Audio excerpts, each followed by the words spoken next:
오늘 우리가 나눌 본문은 요한복음 11장 25절 26절 2절입니다. 제가 봉독하겠습니다. 예수께서 이르시되 나는 부활이요 생명이니 나를 믿는 자는 죽어도 살겠고 무릇 살아서 나를 믿는 자는 영원히 죽지 아니하리니 이것을 내가 믿느냐. 오늘 들어가는 이야기는 로널드 데이빗 랭이라고 하는 영국의 정신과 의사이자 정신과 학자이십니다. 이분은 반정신의학으로 유명한 분입니다. 반정신의학이다 그 말은 정신병이, 정신질환이 사회, 문화, 특별히 공동체적 이유로 발생하는 것인데 그것을 치료할 때는 생물학적으로만 치료를 하려고 합니다. 다시 말해서 약물로 치료를 하는 것이죠. 그렇게 해가지고는 정신질환의 온전한 회복은 되지 않는다. 그렇게 반정신의학으로 유명한 분이십니다. 영국 분이신데 그분의 책에 있는 말씀을 제가 앞으로도 좀 몇 번 더 나눌 것 같은데요. 이렇게 한 부분에서 적습니다. 우리는 게임을 하고 있다. 하지만 우리는 게임을 하지 않는 게임을 하고 있다. 만일 우리가 게임을 하고 있는 것을 내가 알고 있다는 것을 드러낸다면 나는 규칙을 위반하는 것이 되고 나는 혹독한 벌을 받게 된다. 나는 게임을 하고 있다는 것을 보지 않는 게임을 해야만 한다. 이것이 가족의 얘기죠. 그렇지만 또 안타까운 것은 이것이 가장 확실한 데가 또 교회이죠. 교회에서 믿어지지 않는다. 정말로 하나님이 계시냐? 당신은 정말 믿어? 근데 왜 믿는데 그렇게 안 살아? 뭐 이런 얘기 했다 그러면 완전히 살인당하는 거죠. 엮이는 가정은 어떻게 출발되는가? 엮이는 가정은 이제 선택에서부터 출발이 되죠. 엮이는 가정에서 자라나서 역기능적인 사람은 역기능적인 사람을 찾아요. 기억하시죠? 각 가족은 스펠이 있어요. 주문이 있어가지고 그 한 사람 안에 가족 전체가 들어있어요. 제 안에 우리 아버지, 우리 엄마, 우리 큰형, 작은형, 우리 누나, 제 안에 사실은 다 들어있습니다. 그래서 그 가족들이 가졌던 병리적인 현상을 내가 다 가지고 있어요. 그게 무슨 말인지 아세요? 그게 내가 아는 세계예요. 나는 그 세계를 편안해해요. 그 세계는 내가 컨트롤할 수 있다고 생각을 합니다. 그래서 역기능적인 사람은 역기능적인 사람을 선택하게 되어 있습니다. 가족의 체면 상태도 배우셨죠? 아이가 가정에 태어나요. 엄마 아빠를 알고 세상을 이해하는 것이 아이가 아직 인식이 가능하기 전에 다 배웁니다. 어떻게? 몸 전체로 받아버리는 거예요. 의식 없이 그냥 받아들이는 것입니다. 이것을 가족 체면 상태라고 해요. 그래서 이런 체면 상태를 통해서 가족이 가지고 있는 역기능적인 부분이 계속해서 물려져 가는 것이죠. 이것을 다세대 간의 전이 과정이다. 머레이 보웬이라는 분이 멀티제너레이셔널 트랜스미션 프로세스라고 그렇게 불렀습니다. 이것이 사실은 우리의 삶과 세상을 가장 정확하게 보여주는 것입니다. 저는 목회를 하면서 처음에는 참 궁금했어요. 왜 사람들이 건강한 교회로 오지 않을까? 왜 사람들은 정말 진리가 선포되는 교회로 오지 않을까? 아니, 사실 그것과 반대인 것 같은 교회에 훨씬 사람들이 많이 갑니다. 왜 그렇죠? 편하기 때문에. 편하기 때문에. 진리가 선포되는 교회는 머리로 이해하는 건 어렵지 않죠. 우리의 무의식이 그걸 굉장히 불편해합니다. 그것은 내가 알고 싶지 않은 세계, 내가 컨트롤할 수 없는 세계입니다. 그래서 편한 교회를 좋아하고 편한 설교들을 좋아하는 것입니다. 그것이 역사입니다. 우리 인류는 역사를 바꿀 수 있는 능력을 얼마든지 가지고 있습니다. 그러나 역사를 바꾸지 않습니다. 왜 그렇습니까? 바꾸는 것은 굉장히 위험하고 용기를 필요로 하는 일입니다. 그냥 편안하게 사는 것이 좋은 것입니다. 건강하다 그런 말은 무슨 말이냐 그러면 내 자신이다. 내 자신이다 그 말은 내 자신으로 느끼고 원하고 자각하고 상상한다 그런 말이죠. 내가 느낄 걸 느끼고 내가 자각할 걸 자각하고 하는 거죠. 그런데 불건강하면 엮이는 가정에서 이렇게 양육이 되면 해야 하나 안 해야 되나, 느껴야 되나 안 느껴야 되나, 여기에 에너지를 다 낭비합니다. 왜? 엮이는 가족은 항상 해야만 해, 이렇게 돼야 돼 라고 하는 것이 항상 있기 때문에 내 생각과 내 느낌을 항상 부인하죠. 지난주에 보셨지만 버지니아 사티어가 5가지의 자유를 말했어요. 지금 여기 있는 것을 지각할 수 있는 자유, 생각해야만 되는 걸 생각하는 게 아니라 생각나는 것을 생각할 수 있는 자유, 느껴야만 되는 것을 느끼는 것이 아니라 느껴지는 것을 느낄 수 있는 자유, 질문할 수 있는 자유, 위험을 무릅쓸 수 있는, 모험을 할 수 있는 자유, 이 5가지가 있어야 된단 말이에요. 이 5가지가 다 억눌려 버렸죠. 그러니까 뭐 삶에 우리가 싸워야 될 선한 싸움이 없어요. 우리가 달려가야 될 길이 없어요. 우리가 지켜야 될 믿음이 없어요. 그냥 사람들한테 칭찬받고 인정받고 뭐 세상의 것 좀 더 가지고 마치 그것이 우리의 삶의 목표인 것처럼, 사실은 아니지만 그렇게 되어버렸다. 자, 이 출발은 연애에서 시작이 됩니다. 연애는 최초의 공생기, 엄마와 아이는 몸이 하나입니다. 아이가 딱 태어나서 이게 엄마고 이건 나다, 이거 구별 못하죠. 내가 배고프면 엄마도 배고픈 걸 느끼는 줄 알죠. 그래서 그런 시대를 전지전능 스테이지다 뭐 그렇게도 부르지만은, 그래서 연애를 하면 이게 육체의 시간이에요. 육체의 시간. 성이 대양을 이루는 시간이에요. 정신은 잠시 물러가고, 그냥 우리의 상처는 대부분 어디에 있습니까? 정신에 있죠. 육체에 있는 게 아니죠.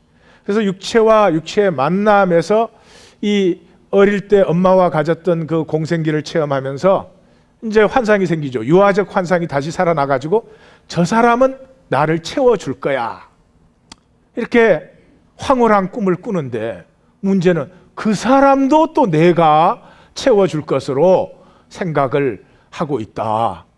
그래서 결혼을 하면 비극이 시작된다. 지금 연애 중인 분들은 참조하시기 바래요. 결혼을 딱 하면 삶의 실제적인 일들을 처리해야 되잖아요. 그러면 딱 힘겨루기가 시작돼요. 힘겨루기가. 잠시 연애 기간 동안에 잠복되어졌던, 물밑으로 숨었던 바운더리, 경계선이 나타나죠. 우리 가족, 내 원가족이 하던 방법이 옳은 방법이요. 패밀리아가 뭐예요? 패밀리아 아니에요. 패밀리아. 그게 뭐예요? 내 원가족이 하던 대로가 내 편한 대로. 나에게 편한 것이 절대적으로 옳은 것이에요. 이게 엄청납니다. 아무것도 아닌 것인데도 내가 하던 식으로 안 하면 큰일 나는 것으로 느껴져요. 큰일 나는 것으로. 그렇게 해서 제가 이제 우리 가족 안에서 분화가 잘 되었다면, 내가 나로 느끼게 해주고 내가 나로 생각하고 자유하게 해줬더라면, 나는 나이니까 내 아내는 내 아내구나, 다른 걸 인정해 줄 수 있어요.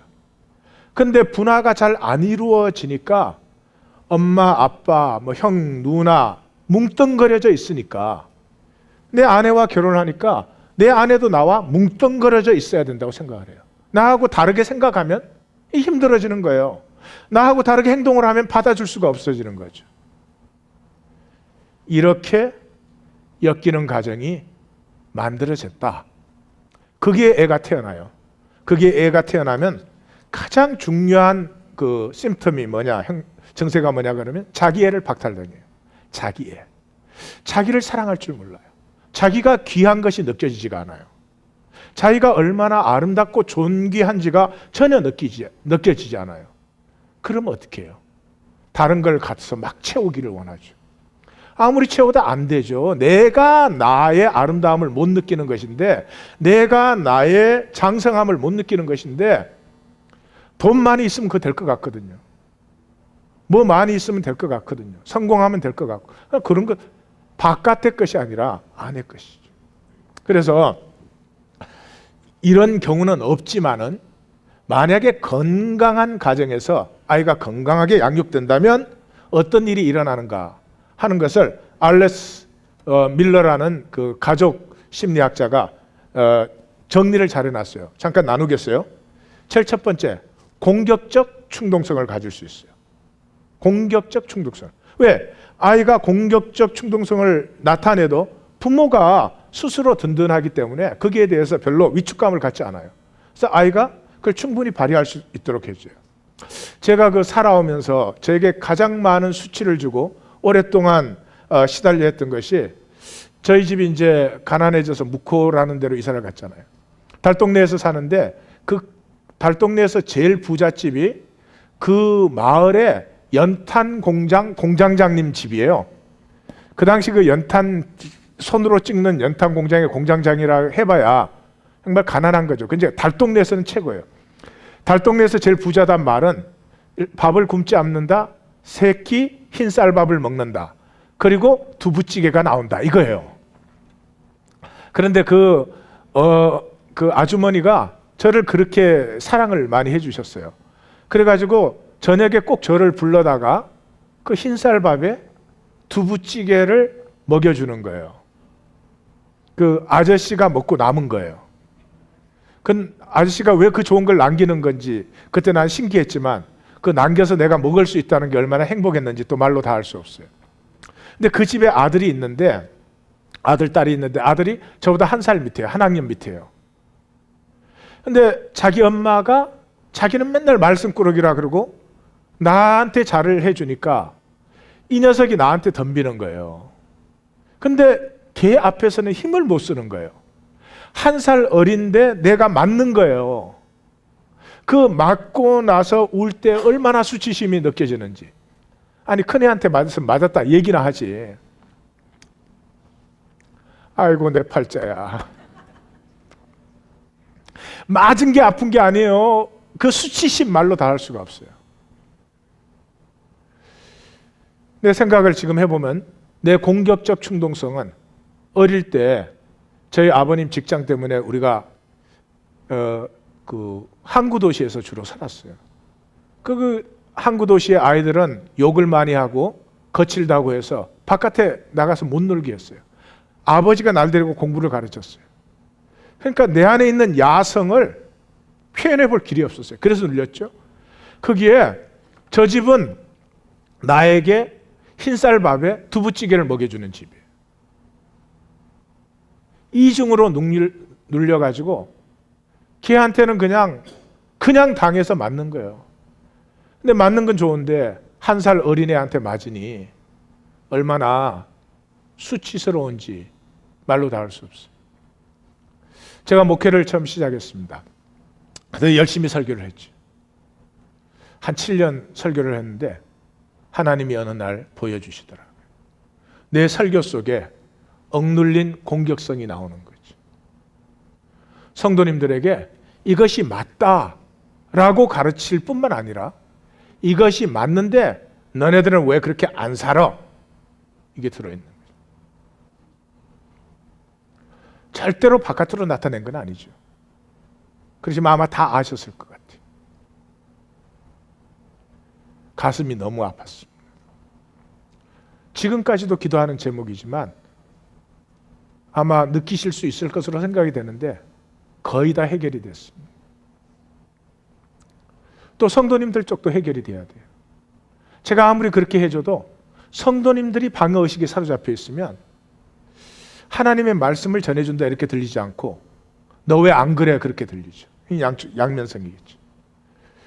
억눌려진 공격적 충동성은 없어지는 게 아닙니다. 이것이 전혀 엉뚱한 데 나타나는 거죠. 억눌려 있다가 부부싸움 때. 부부싸움은 대화를 하면 되는 거죠. 근데 왜 그때 억눌렸던 공격적 충동성이 나올까요? 어릴 때부터 억눌러 놨으니까. 두 번째, 자율성과 자발성을 추구할 수 있어요. 아이가 마음대로 자기를 표현해도 엄마 아빠는 거기에 위협을 당하지 않기 때문에 표현해 보게 합니다. 그 다음에 자기의 진짜 자신을 경험해 볼 수가 있어요. 다시 말해서 자기의 실체 감정, 필요, 지각, 상상, 생각 등이 가능해요. 왜냐 그러면 아이는 아직 윤리적 단계가 안 됐기 때문에 아이 보고 해라 말으라 해서는 안 된다 이런 게 없어요. 아이는 그 시기는 그냥 생명으로 그냥 피어나면 돼요. 이 생명 속에는 좋은 것도 안 좋은 것도 여러 가지가 확 피어나요. 단계가 되면 누가 말 안 해줘도 알아요.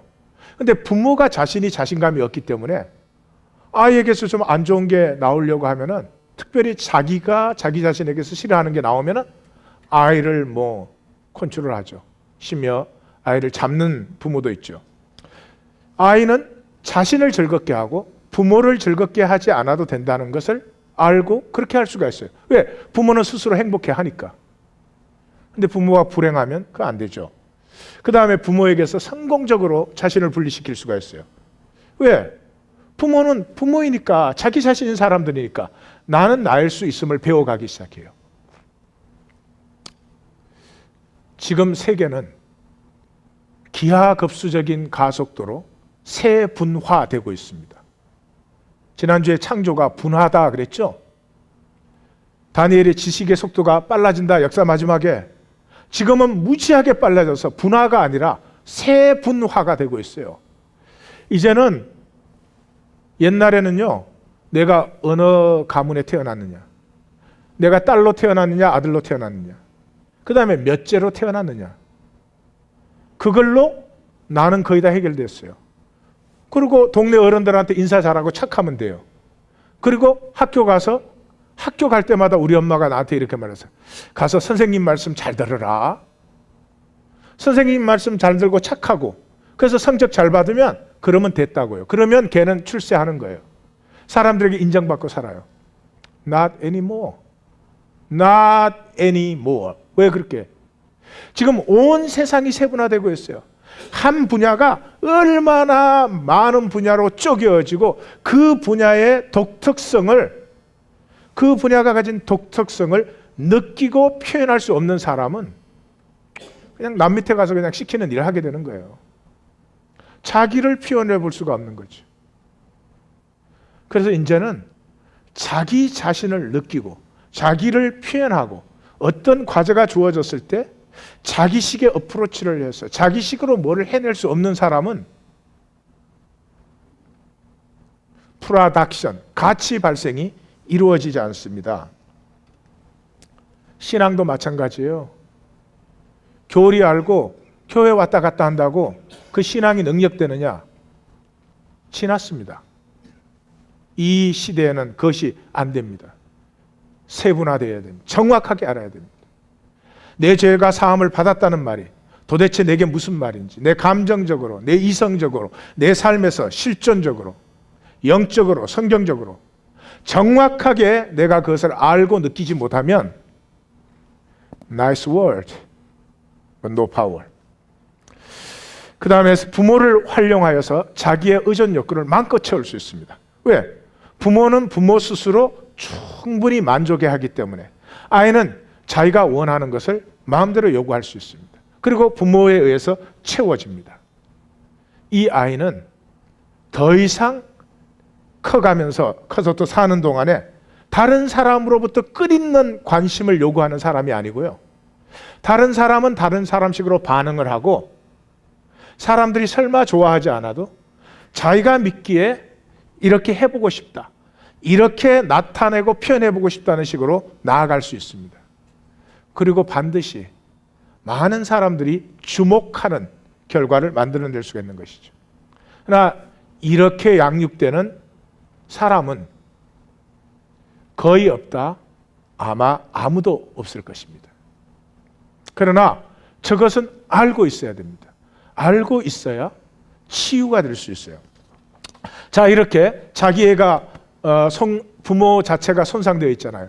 부모 자신이 자기를 사랑하고 자기를 자랑스러워하고 자기를 기뻐하고 자기 것을 표현해보고 남보다 잘하거나 이겨야 되는 것이 아니라 내 것을 펼쳐낼 줄 알고, 이런 것이 없는 부모는 어떻게 해요? 통제. Always try to control. 왜?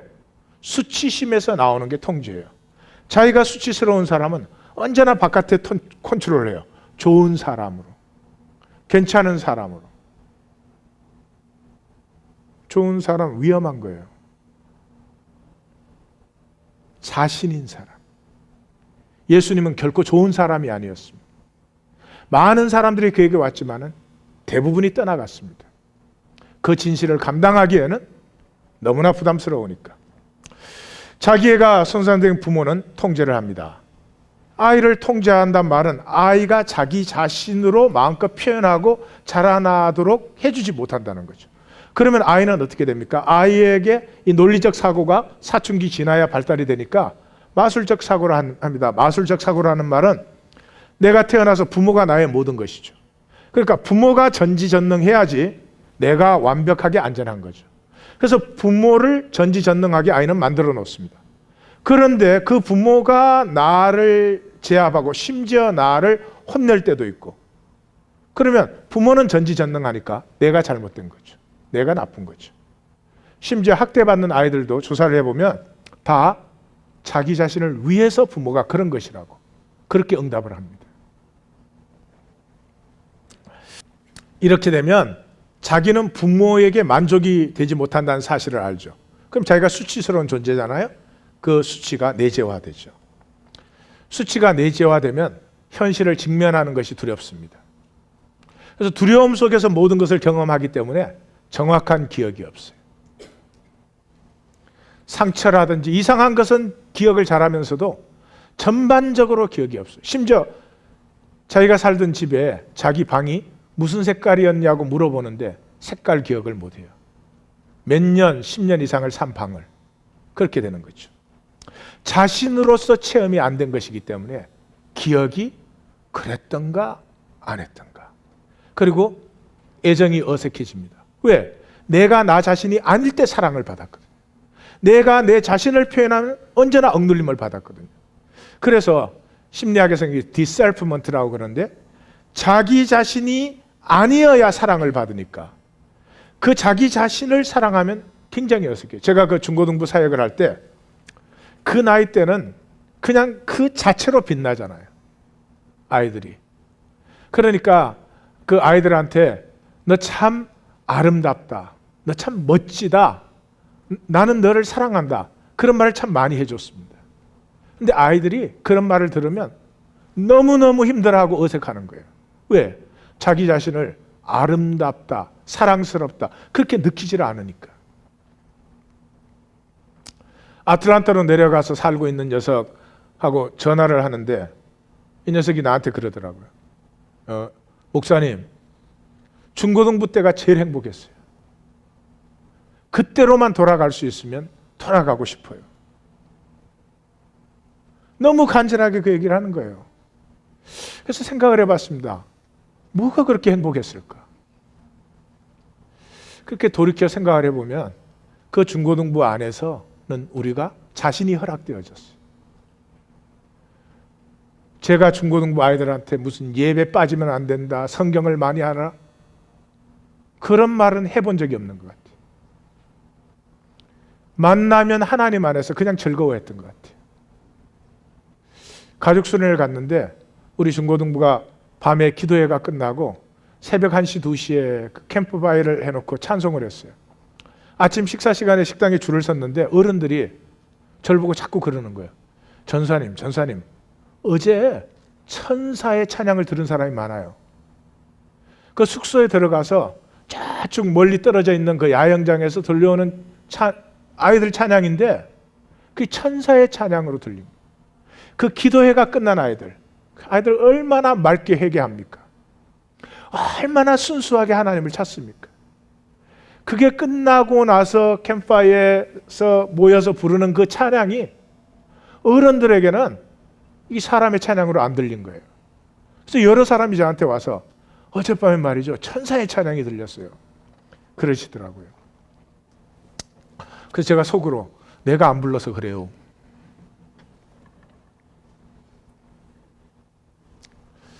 부모에게 이 부모가 자라나면서 부모에게 빼앗겨버린 힘과 위험, 자기 자신일 수 있는 능력, 자기 자신일 수 있는 위험을 빼앗겨버린 것을 자기도 모르게 아이를 통해서 다시 찾으려는 거죠. 아이를 막 나무랄 때, 아이를 막 컨트롤할 때, 아이를 평가해 줄 때 자기가 이제는 뭔가 똑바로 된 것 같은. 모든 학대자는 반드시 한때 피학대자였습니다. 학대를 받지 않은 사람은 다른 사람을 학대할 수가 없습니다. 자신의 원초적인 고통을 자녀에게 재현해 주는 것이죠. 이 과정을 제가 말씀드리는 이유는 이 과정을 통해서 마음이 병들어요. 마음이 병들면 삶의 열쇠가 의지입니다. 의지가 상해버려요. 그러면 맞는 것 좋은 걸 다 알지만 살 수 있는 능력 자체가 완전히 빠져버려요. 그것을 오늘 말씀드리기 위해서 이 과정을 설명해 드리는 것이죠. 할비 제킨스라고 하는 사람이 이 마음을 도표로 표시했는데 너무 잘 표시했어요. 우리의 마음, 우리의 자아, 우리의 마음은 이 상위의식, 역사적, 가치적 세계관, 다시 말해서 뭐 지금 세계는 어떤 세계다, 뭐 테러가 있다, 뭐 어쩐다, 이런 세계관 안에서 내 마음이 들어있죠. 내 마음이 느껴요. 근데 내 마음은 의식과 무의식으로 되어 있어요. 내가 느끼는 의식이 있고 이 의식의 억만 배가 우주보다 더 큰 무의식의 세계가 있어요. 무의식을 왜 하나님이 그렇게 크게 해주셨나? 그렇게 필요하기 때문이에요. 그래서 우리가 이제 오감을 통해서 이렇게 사물을 이렇게 받아들이잖아요. 받아들이면 내 의식이 그것을 체험하는 것입니다. 느끼는 것이죠. 그래서 객관적인 사물을 상식이라는 객관적인 렌즈를 통해서 받아들인 다음에는 내가 주관적으로 느껴요. 느낀 것은 이렇게 정리를 해서 무의식의 창고에 집어넣어요. 그래서 무한한 무의식의 창고가 필요해요. 그렇게 하는 사람은 언제나 의식이 맑게 비어져 있어요. 그리고 상식의 렌즈가 깨끗하게 있어요. 그래서 좋은 일은 좋은 대로 느끼면 되는 것이고 안 좋은 일은 안 좋은 대로 느끼면 되는 것이고 그 모든 것을 통해서 자기의 삶의 가치를 만들어 나가는 것인데, 자, 불건강한 마음은 그게 어떻게 되느냐? 상식이라는 렌즈를 통해서 이제 오감을 통해서 이렇게 현실들을 우리가 받아들이죠. 받아들이는데 그거를 이렇게 충분히 느끼고 그 다음에 저장하지 못하도록 그것을 느끼는 감정을 억압해 버린단 말이죠. 감정을 억압해 버리면 감정 해결이 안 되기 때문에 이게 저장이 안 되고 내 마음에 인공위성처럼 이게 떠다니기 시작합니다. 혼돈과 공허와 흑암의 기품이 생기는 것이죠. 우리 뇌에 편도체라고 하는 것이 있어요. 편도체는 번연계 끝에 이렇게 두 줄기 끝에 알몬처럼 붙어 있어서 알몬이라고도 부르는 그런 부분인데, 번연계라는 것은 우리 뇌 그러면 생각나는 거 있죠? 그 대뇌의 가장 안쪽 부분을 번연계라고 그래요. 이 번연계는 포유류에만 있어요. 파충류 이하에는 없어요.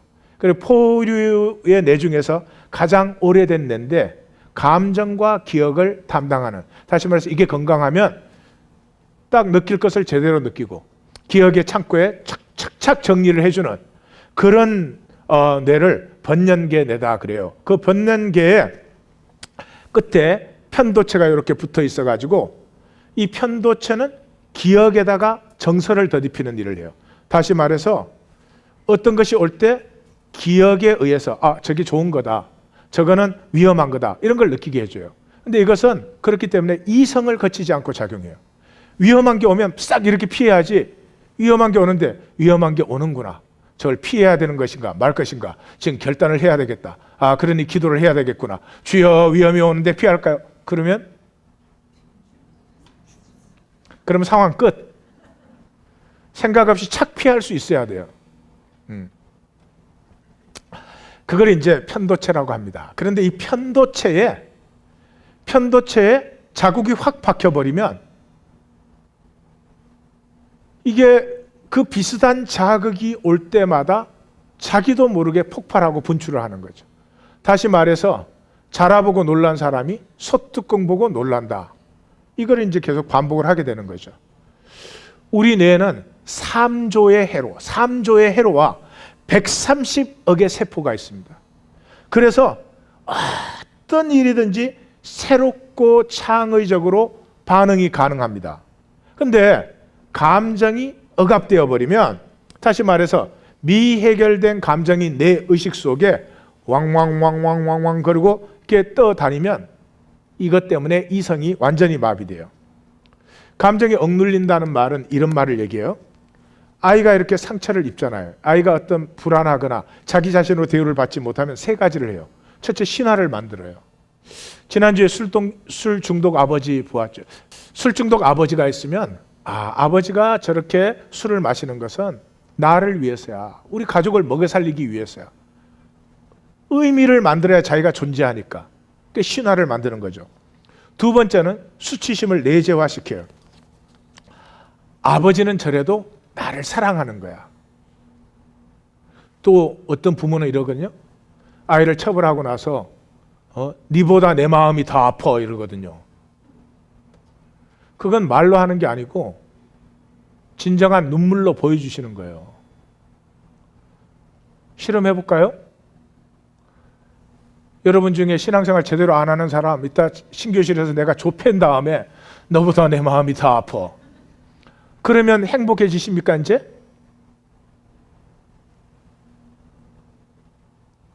빤한 일을 아이라고 해서 어른들은 철면피하게 해요. 철면피하게.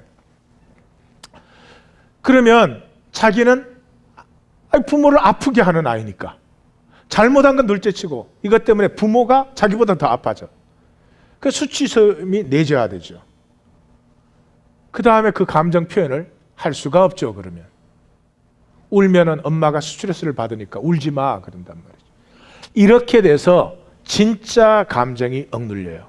그럼 마음이 병들게 되는 것이요. 그 도표를 보시면 이 안에는 해결되지 않은 감정이 마음속에 가득 차가지고요. 무엇이 들어가도 혼돈과 공허와 흑암이 가득한 거죠. 현실을 현실로서 건강하게 받아들이지 못하는 거죠. 남편이 당신 또 그렇겠구나. 그러면 지금 그릇이 깨진 것을 얘기하고 있구나. 이렇게 안 들리고 그래 내가 네보다 못하다 이거죠. 그래 우리 집안이 너네 집안보다 못하다 이거죠. 그래 네 죽고 나 죽자. 이게 얼어붙은 감정이 가득 찬 마음이 하는 일이다 이 말이죠. 반사적이에요. 파블로라고 하는 사람이 유명한 실험을 했잖아요. 개에게 밥을 주기 전에 종을 흔들었어요. 어느 시간이 지나고 나니까 종만 흔들면 개가 침을 흘리고 소화액이 나오기 시작해요. 반사적이 되는 거죠. 그래서 이렇게 마음이 병들면 강박적으로 옛 경험을 자꾸 재현하는 거예요. 오늘을 살면 되는데, 어제까지 불행했어도 오늘 행복하게 살면 되는데 그게 안 되는 거예요. 그래서 두 가지밖에 안 나타나요. 반사 행동, reaction. 그 다음에 과잉 반응, overaction. 밖에 안 나오는 거죠. 이렇게 병든 마음의 핵이 뭐냐? 망가진 의지예요. impaired will.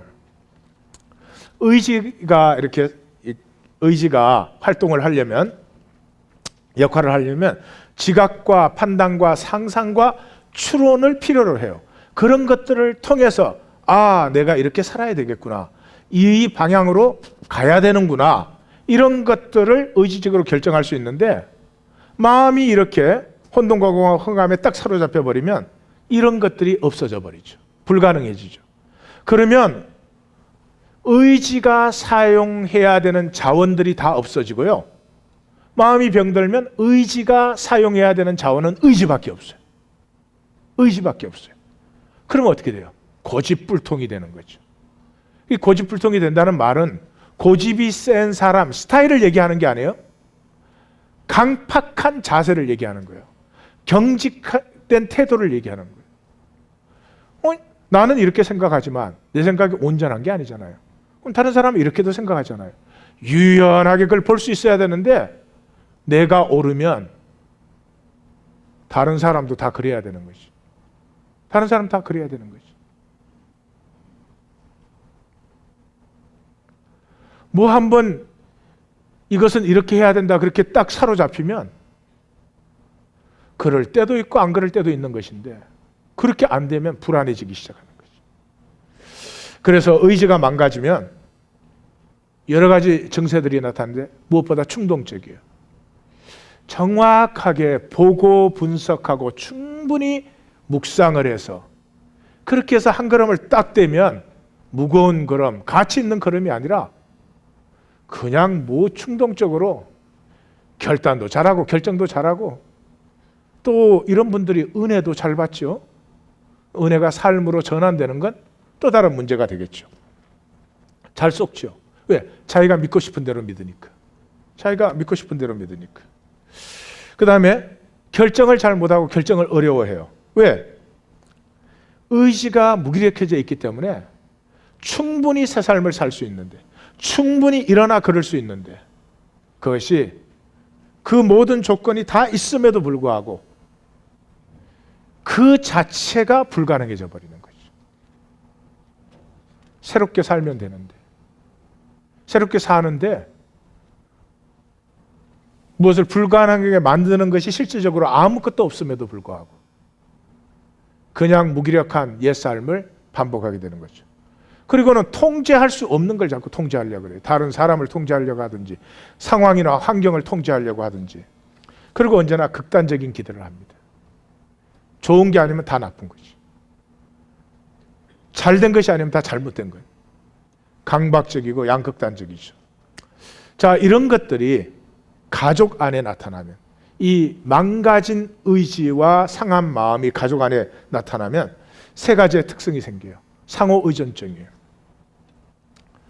함께 초점을 맞추고 통제를 해가지고 자신의 감정, 자신의 지각, 자신의 소망과 꿈은 아무 필요가 없어요. 그럼 가족이 느끼는 걸 같이 느껴야 돼요. 이렇게 뭉뚱거리가 되어 있기 때문에 이 가정은 부인을 절대 필요로 합니다. 공유된 비밀과 공유된 부인이 있어요.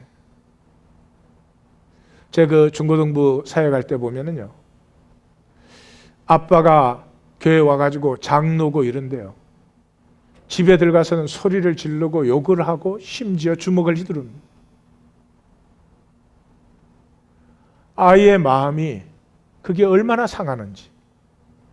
근데 그걸 어디서도 얘기하면 안 돼. 자기 아빠는 장로님이시니까. 심지어 그걸 감당하지 못해서 결국 자기를 버린 그런 사람도 생겨났습니다. 건친상간. 모르기는 하지만 한인 이민사회도 많을 것입니다. 미국은 이게 비교적 잘 나타나는 사회여서 이게 뭐 굉장히 문제고 많지 않습니까? 한국도 많을 것입니다. 그러나 절대 시시합니다. 건친상간 관계가 일어나면 그 어머니가 반드시 99.9%는 자기는 몰랐다 그럽니다. 한 가족 안에서 일어나는데 왜 몰라요? 그걸 모르면 엄마가 아니지. 왜 몰랐다 그래요? 부인해야 되는 일이니까. 만약에 그게 밝혀지면 우리 가족은 끝이야.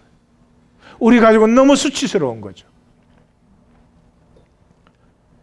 우리가 가장 많이 부인하는 것 중에 하나가 뭐예요? 자녀에 대한 것 아니에요, 자녀. 자녀의 병적 정체가 모든 사람에게 보이는데 부모는 절대 안 받아들입니다. 그래서 청소년 문제 책 제목이 뭐예요? 설마 우리 아이가. 다른 애들은 다 잘못돼도 우리 아이는 절대로 잘못 안 된다고 생각을 해요. 그렇게 생각하시는 게 아니라요. 그 생각 자체가 너무 힘들기 때문에 그걸 부인해 버리는 거죠. 이번에도 뭐 납치돼 가지고 거의 10년을 갇혀 있던 사람들. 이해가 안 가잖아요. 세 사람이서 그걸 왜 탈출을 못 하나? 아니, 그 속에 들어가면 그 속에 멘탈리티에 사로잡혀 버리는 것입니다. 그리고 부인하기 시작하죠. 당연한 것을 부인해야 그 하루하루 살아남을 수 있으니까. 북한 사람들이 지금 자기 북한의 실체를 모릅니까? 한국 드라마를 다 보는 사람들이. 근데 북한 체제가 유지돼요. 왜 그래요? 부인하는 것이 편하기 때문에. 이걸 바꿔야 된다고 인정하면 너무 힘드니까.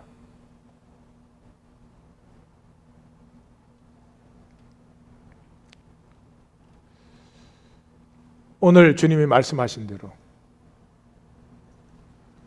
나는 죽음을 넘어선 참 생명이야. 너가 만일 나를 믿는다고 하면 죽음 속에서도 생명을 살아. 그리고 살아서 이 생명을 누리고 있다면 죽음은 허상일 뿐이지. 내가 이것을 믿느냐? 아니면 오늘 제가 목회 서신에 쓴 대로 종교적 체면을 걸고 살고 계시는 것입니다. 난 구원받았어. 죽으면 천국 갈 거야.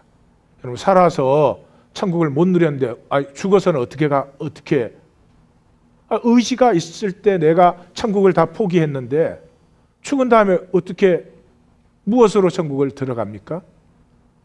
그런 종교적 체면을 우리가 걸고 있는 것 아닙니까? 세 번째가 미완성의 법칙입니다. 가정에 아무리 갈등과 어려움이 있어도 그냥 해결이 없는 다툼만 하지 절대로 그것을 직면해가지고 솔직하게 얘기를 나누고 우리 이것을 이렇게 해결하자. 아니, 가족의 갈등인데 해결 못할 것이 뭐가 있겠습니까? 정직하게 얘기한다면. 서로가 아파하고 서로가 없기를 원하는 건데 가정의 갈등이 해결되는 가정이 거의 드뭅니다. 왜 그러죠? 적당히 합의하고 적당히 밀착합니다. 모르는 척, 없는 척, 괜찮은 척, 그게 훨씬 편하기 때문에 그렇습니다. 결론을 내립니다. 우리의 생명은 하나님의 생명으로 아름답고 신비하고 존귀합니다. 우리가 가진 생명은 참 아름답고 신비하고 놀랍습니다. 이 생명이 눌리고 상하고 무엇보다도 거짓에 속아서 수치심과 두려움에 포로가 되어 있습니다. 사로잡혀 있습니다. 자, 그것이 우리 현재 모습입니다. 그래서 우리가 추구하는 것은 그저 편한 것을 원하는 것입니다. 내 안에는 아름다움이 있는데 이게 사라지지 않는, 이걸 살아낼 수가 없는 아픔 때문에 그냥 편하고 싶어 합니다. 편한 길이 뭘까요? 돈 있으면 편해집니다. 그러나 행복하지는 않습니다. 생명의 문제가 해결될 때까지 행복하지는 않습니다. 자, 그것이 우리인데 거기에 대해서 하나님이 뭐라고 말씀하고 계시느냐는 거지. 변해라라고 말하는 것이 아닙니다. 변해지지도 않고 변할 수도 없기 때문입니다. 하나님은 이렇게 말씀하시는 것입니다. 알아, 너가 망가진 그릇을 가지고 있지, 망가진 모습을 가지고 있지, 그럼에도 불구하고 내가 너에게 준 생명을 너는 살 수 있다는 거죠. 너로 살으라는 거죠. 아담과 이브가 죄를 짓고 나서 하나님 뭐 했습니까? 저들을 축복했습니다. 가인이 동생을 죽이고 나서 뭐 했습니까? 죄의 소원은 있지만 넌 죄를 다스리라 그랬습니다. 인간을 창조하시고 축복하시고 다스림의 권세를 주셨습니다. 우리의 삶이 망가지고 억눌리고 쏘가 있어도 내 안에 주신 생명의 존귀함은 망가지지도 망가뜨릴 수 없습니다. 나로 살아라는 거죠. 간단한 얘기입니다. 근데 내 안에 있는 나로, 이하권위가 하나님이 창조하신 이하권위로 살려고 하면은 이것만 하면 돼요. 지금의 망가진 이하권위를 이하권위로 그대로 용납해 주면 돼요. 다시 다르게 말하면 내가 나 자신인 것보다 더 잘난 척, 더 멋있게, 더 거룩하게 그렇게 보여서 대접을 받으려는 게 아니라 그 가짜 나는 누가 만들죠? 거짓자, 이고가 만들어요. 그 이고의 거짓을 내려놓고 내 모습 그대로일 수 있으면 돼요. 자, 이게 이제 어려운 일이에요. 왜? 어릴 때부터 너 모습 그대로는 수치스럽고 너 모습 그대로면 죽는 거야. 버림받는 거야. 그게 내 속에 꽉 차 있거든요. 우리 모습 그대로 꽤 괜찮아요. 꽤 괜찮은 게 아닙니다.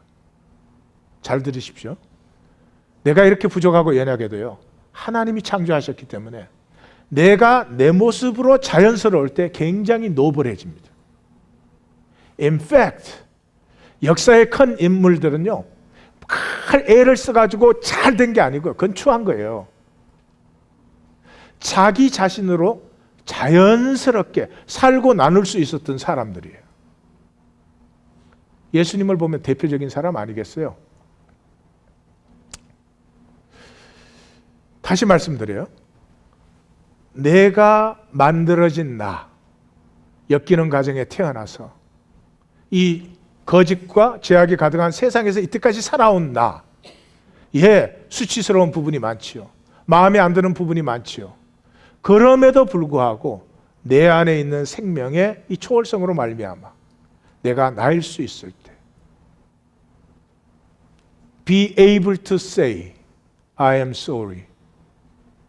I have sinned. 내가 죄를 지었죠. 미안해요. 나를 용서해 주세요. 제가 아직 부족합니다. 저는 자라납니다. 기다려 주세요. 완벽한 척. 자신이 잘못했다는 얘기는 평생을 가야 한 번도 얘기할 수 없는, 상대방의 가슴을 그렇게 아프게 해놓고도 여보 아프지? 미안해.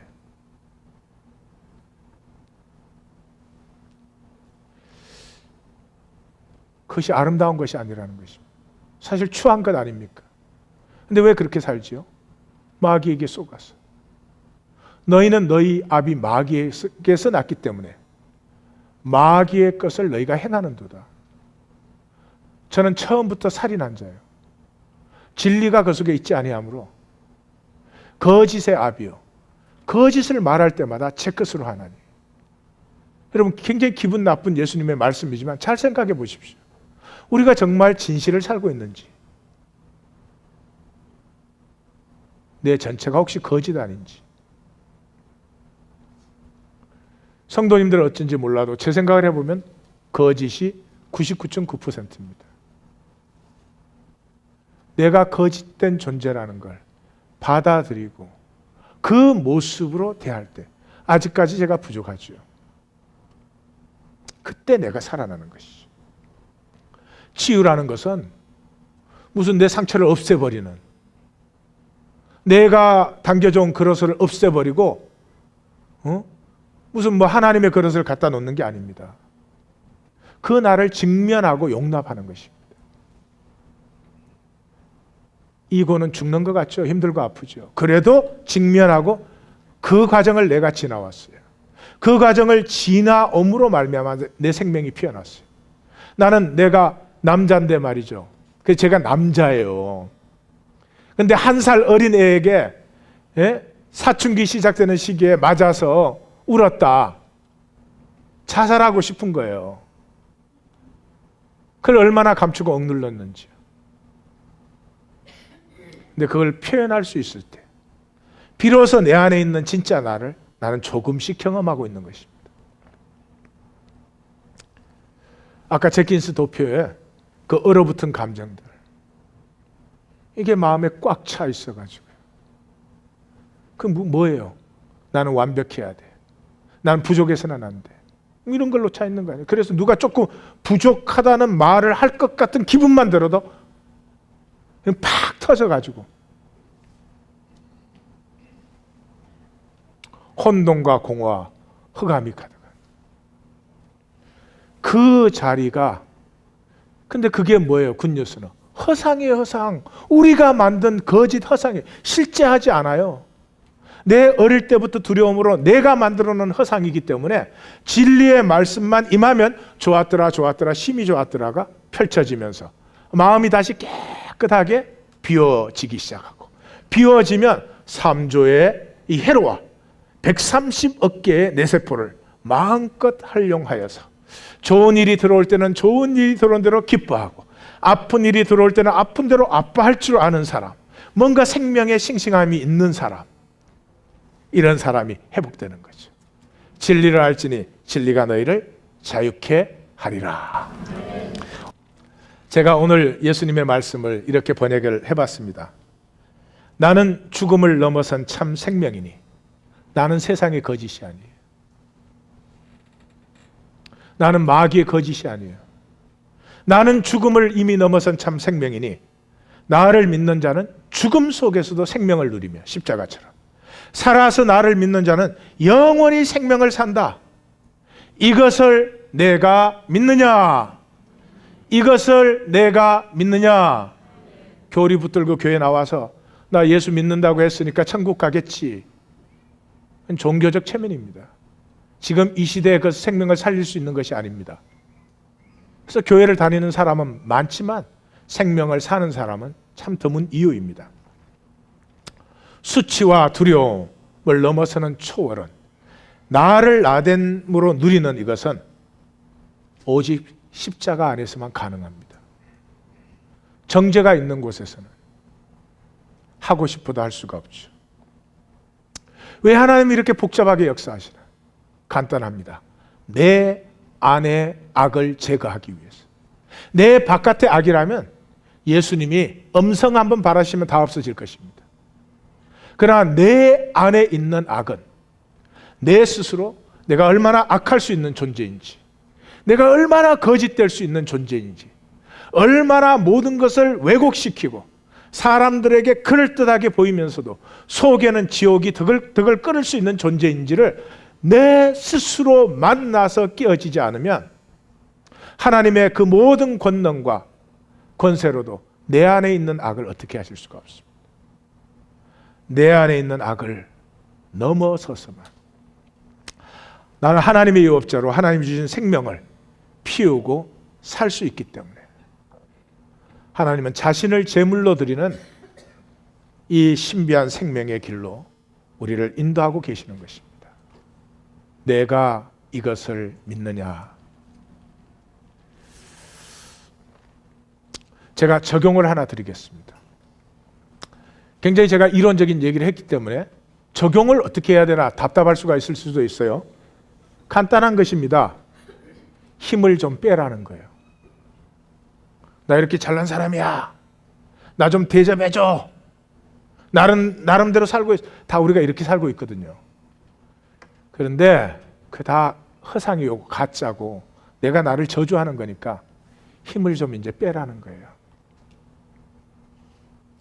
힘을 좀 빼라는 거예요. 근데 뭐 한꺼번에 빼지지 않아요. 그러니까 하나님이 원하시는 건 조금만.